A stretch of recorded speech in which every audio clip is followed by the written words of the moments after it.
హైదరాబాద్లో real estate discussion మొదలైతే ఈ ప్రశ్న తప్పకుండా వస్తుంది. ఫ్లాట్లో మెయింటెనెన్స్ ఎక్కువ, ప్లాట్లో రెంట్ లేదు, ఫ్లాట్ డిప్రిసియేషన్ అవుతుంది, ప్లాట్ గోల్డ్, ఇలా రకరకాల వాదనలు వింటూనే ఉంటాం. కానీ రియల్ ట్రూత్ ఎవరు చెప్పరు.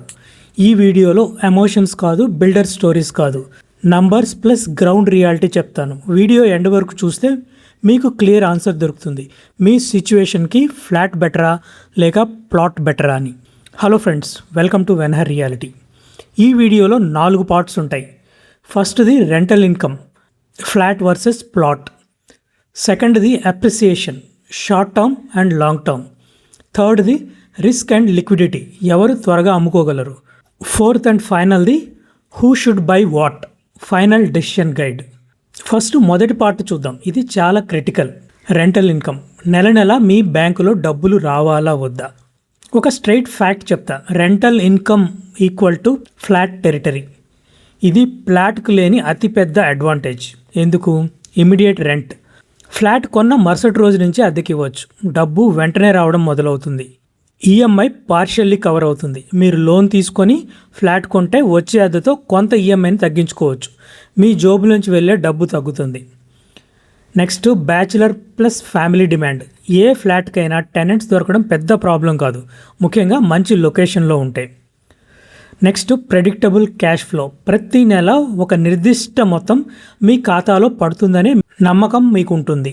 ఉదాహరణకు జాబ్స్ ఉన్న ఏరియాలో ready to move 2 BHK flat కొన్నారనుకోండి, ఫలితం నెల నెల ఆదాయం.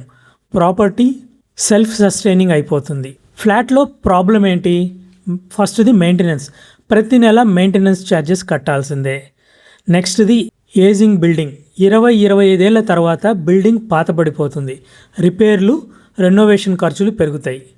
కానీ ఇన్ని ఉన్నా రెంట్ వస్తూనే ఉంటుంది. క్యాష్ ఫ్లో మాత్రం ఉంటూనే ఉంటుంది. ఇప్పుడు ఇదే ప్రశ్న ప్లాట్కి వేస్తే ప్లాట్కి రెంట్ ఉంటుందా? నో, జీరో, నిల్, అస్సలు ఉండదు. మీరు ప్లాట్ కొన్నారంటే అది పడి ఉంటుంది. దానివల్ల నెల నెల ₹1 కూడా ఆదాయం రాదు. కొన్ని ఎక్సెప్షనల్ కేసులో ఎవరైనా పెద్ద వేర్ హౌస్కి లీజుకి తీసుకుంటే, పార్కింగ్ కోసం లీజుకి ఇస్తే, లేదా కమర్షియల్గా కన్వర్ట్ చేస్తే, ఇది చాలా అరుదు. 95% ప్లాట్ బయర్స్కి రెంట్ రాదు. ఈఎంఐ పూర్తిగా మీ జోబులోంచి పోతుంది. ప్లాట్ అంటే ఫ్యూచర్ హోప్, ఫ్లాట్ అంటే ప్రెజెంట్ ఇన్కమ్.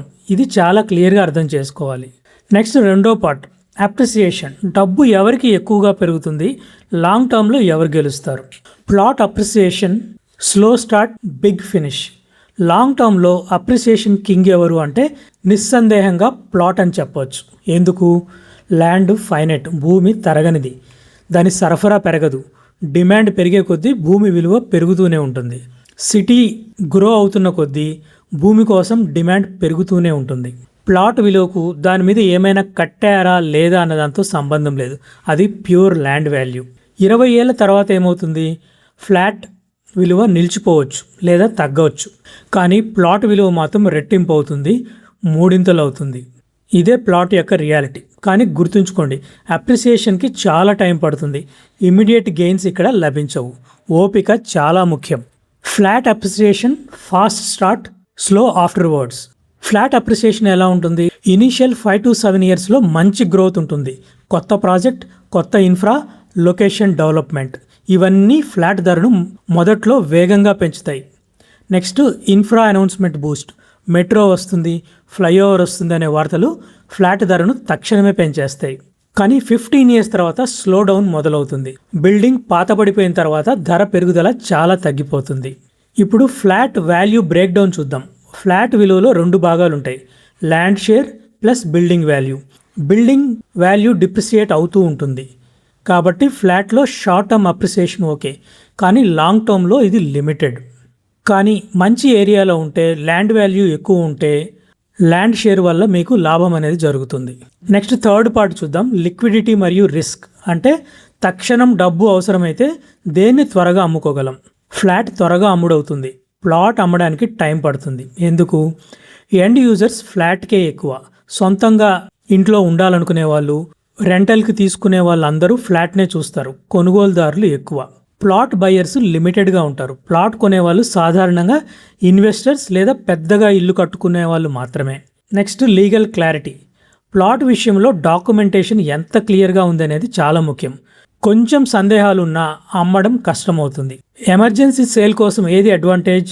ఫ్లాట్ అయితే త్వరగా డీల్ కుదుర్చుకోవడానికి ఛాన్స్ ఉంటుంది. ప్లాట్ అయితే ఓపిక తప్పనిసరి. నెక్స్ట్ రిస్క్ ఫ్యాక్టర్స్ చూద్దాం. ఫ్లాట్కు ఉన్న రిస్క్లు ఏంటి చూద్దాం. Builder quality. కన్స్ట్రక్షన్ క్వాలిటీ బాగలేకపోతే భవిష్యత్తులో పెద్ద మొత్తంలో రిపేర్లు చేయాల్సి రావచ్చు. Next maintenance escalation. ఏడాదికి మెయింటెనెన్స్ ఛార్జీలు పెరిగిపోతూనే ఉంటాయి. Next association issues.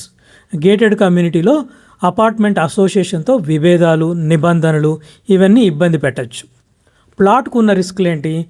Layout approvals. Plot ఉన్న లేఅవుట్కి అప్రూవల్ లేకపోతే దాని విలువ 0 అవుతుంది, బ్యాంక్ లోన్ రాదు. Next road access. ప్లాట్కి రోడ్ యాక్సెస్ సరిగా ఉందా, రోడ్డు ఎంత వెడల్పులో ఉంది, ఇవన్నీ చాలా ముఖ్యం. మంచి రోడ్డు లేకపోతే ప్లాట్ను అమ్మడం కష్టం. Long holding without returns. Plot కొని 10 ఏళ్ళకు పైగా దాని నుంచి ఎలాంటి రాబడి ఆశించలేం. ప్లాట్ కొనడంలో మీరు ఒక్క పొరపాటు చేస్తే మీరు దశాబ్దాల పాటు స్టక్ అయిపోతారు. అందుకే మన వీడియోలో పదే డాక్యుమెంట్ వెరిఫికేషన్, లొకేషన్ వెరిఫికేషన్ అన్నీ చెక్ చేసుకోమని పదే అందుకే చెప్తూ ఉంటాను.